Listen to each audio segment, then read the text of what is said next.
3 ದಿವಸ ಹಿಂದೆ ಅಶ್ರಫ್ ಅಂತ ಒಬ್ಬ ಯುವಕ ಅನಾವಶ್ಯಕವಾಗಿ ಅವನ ಒಂದು ಹತ್ಯೆಯನ್ನು ನಾವು ಮಂಗಳೂರಲ್ಲಿ ನೋಡಿದೆ. ಅದೇ ರೀತಿಯಾಗಿ ಮೊನ್ನೆ ಒಬ್ಬ ಏನು ಆಗಿದ್ದ ಸುಹಾಸ್ ಶೆಟ್ಟಿ. ಆದರೆ ನಾವು ಈ ಥರ ಹತ್ಯೆ ಆಗಿರುವಂಥದ್ದು ಖಂಡಿತ ನಾವು ಯಾರೂ ಒಪ್ಪುವಂಥದ್ದಲ್ಲ. ಮುಖ್ಯಮಂತ್ರಿಯವರು ಕೂಡ ಇದರ ಬಗ್ಗೆ ಯಾವುದೇ ಕಾರಣ ಕೂಡ ಪೊಲೀಸ್ ಅವರು ಏನನ್ನು ಕೂಡ ಗಮನ ಇಟ್ಕೊಳ್ತಾನೆ ತಮ್ಮ ಜವಾಬ್ದಾರಿಯನ್ನು ನಿರ್ವಹಿಸಬೇಕು.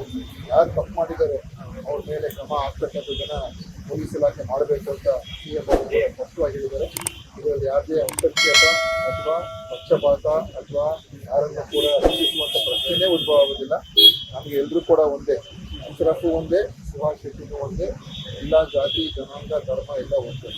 ಯಾರು ತಪ್ಪು ಮಾಡ್ತಾರೆ ಅವ್ರಿಗೆ ಶಿಕ್ಷೆ ಆಗಬೇಕು. ಯಾರು ಇದರಲ್ಲಿ ಯಾರ ಕೈವಾಡ ಇದೆ ಅದನ್ನು ಪತ್ತೆ ಹಚ್ಚಬೇಕು. ಪೊಲೀಸ್ ಇಲಾಖೆಗೆ ಇದು ಒಂದು ಸವಾಲು, ಜವಾಬ್ದಾರಿಯನ್ನು ನಾವು ಮಾಡ್ತೀವಿ ಅಂತ ಕೂಡ ಹೇಳಿದ್ದಾರೆ. ಈ ಒಂದು ಹತ್ಯೆಯಲ್ಲಿ ಯಾರ್ಯಾರು ಭಾಗಿಯಾಗಿದ್ದಾರೆ, ಈಗಾಗಲೇ ಮೊನ್ನೆಯ ಪ್ರಕರಣದಲ್ಲಿ ಸುಮಾರು 15-18 ಜನರನ್ನು ಅರೆಸ್ಟ್ ಮಾಡಾಗಿದೆ. ಅದೇ ಪ್ರಕಾರ ಸುಹಾಸಿನ ಹತ್ಯೆಯಲ್ಲಿ ಯಾರ್ಯಾರು ಭಾಗಿಯಾಗಿದ್ದಾರೆ ಅವರನ್ನೆಲ್ಲರೂ ಕೂಡ ಹುಡುಕಿ ಅವರನ್ನು ಅರೆಸ್ಟ್ ಮಾಡಿ ಕಾನೂನಿನ ಒಂದು ಕ್ರಮ ಆಗ್ತಕ್ಕಂಥದ್ದಕ್ಕೆ ಏನನ್ನು ಕೂಡ ನಮ್ಮ ಅಪರಾಧವಾಗುವಂಥ ಪ್ರಶ್ನೆ ಬರೋದಿಲ್ಲ. ಲೇಟೆಸ್ಟ್ ಹಾಗೂ ಇಂಟ್ರೆಸ್ಟಿಂಗ್ ಸುದ್ದಿಗಳಿಗಾಗಿ ಬಾಸ್ ಟಿವಿ ಕನ್ನಡ ಚಾನೆಲ್ನ ಸಬ್ಸ್ಕ್ರೈಬ್ ಮಾಡಿ. ಹಾಗೆಯೇ ಬೆಲ್ ಐಕಾನ್ ಪ್ರೆಸ್ ಮಾಡಿ. ಇದರ ಜೊತೆಗೆ ಫೇಸ್ಬುಕ್, ಇನ್ಸ್ಟಾಗ್ರಾಮ್, ಎಕ್ಸ್ನಲ್ಲೂ ಮಿಸ್ ಮಾಡದೆ ಫಾಲೋ ಮಾಡಿ.